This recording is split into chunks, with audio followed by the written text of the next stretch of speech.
Carla at Papa Jom spotted sa mall na magkasama, totoo kaya ito mga kalingap? Yan malalaman na natin yan mamaya.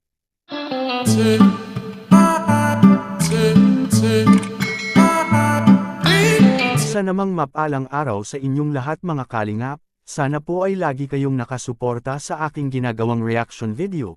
At kung nagustuhan po natin ang ganitong kwento, huwag po nating kalimutang mag-subscribe sa maliit na channel na ito, at paunawa ating tapusin ang kabuohang nilalaman nito. Siyempre huwag din nating kalimutang suportahan ang ama ng kalingap na si Val Santos Matubang at Kalingap Rab.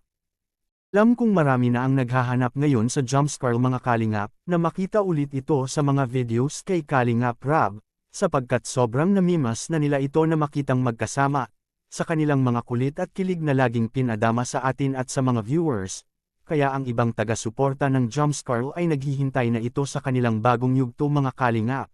Ngunit alam naman natin na sinabi na kay Kalingap Rab mga kalingap, na mag-relax muna ang jumpscare ng ilang araw para naman makapag-bonding ito sa kanilang mga pamilya mga kalingap, para magkaroon naman ng oras na makapag-usap-usap sila at kumain sila sa labas nito, kagaya na lang kay Papa Joms na nilabas niya ang kanyang pamilya na gumala at kumain, sapagkat minsan lamang sila magkasama-sama mga kalingap, dahil busy din ito sa kanilang mga trabaho kaya nang binigay ni Kalingap Rab na panahon, ay hindi talaga sinayang ang pagkakataon na iyon.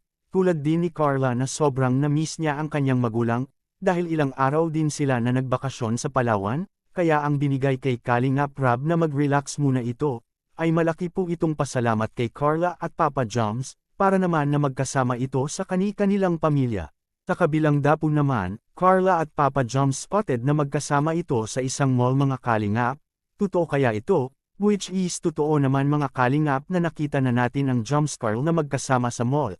Lalo na ngayong sinasagot na itong si Papa Joms kay Carla, ay hindi talaga magsayang ng oras itong si Papa Joms na ilabas itong si Carla mga kalingap, para mag-date ito at kumain sa labas o sa restaurant para magka-oras naman na silang dalawa lamang ang magkasama, dahil alam naman natin na bihira lamang silang magkausap na sila lamang dalawa mga kalingap, dahil karamihan ay magkausap lamang sila pag may gagawin na naman silang bagong yugto ng jumpscare.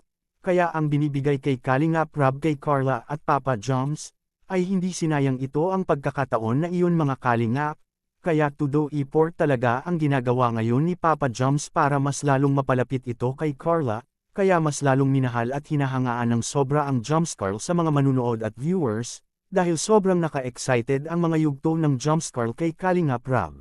Kayo mga kalingap, anong masasabi nyo sa love team ng jumpscare ngayon, na ating kinagigiliwan araw-araw sa mga bagong yugto? Forever na kaya ang jumpscare kay Kalingap Rab? Please comment and God bless us all.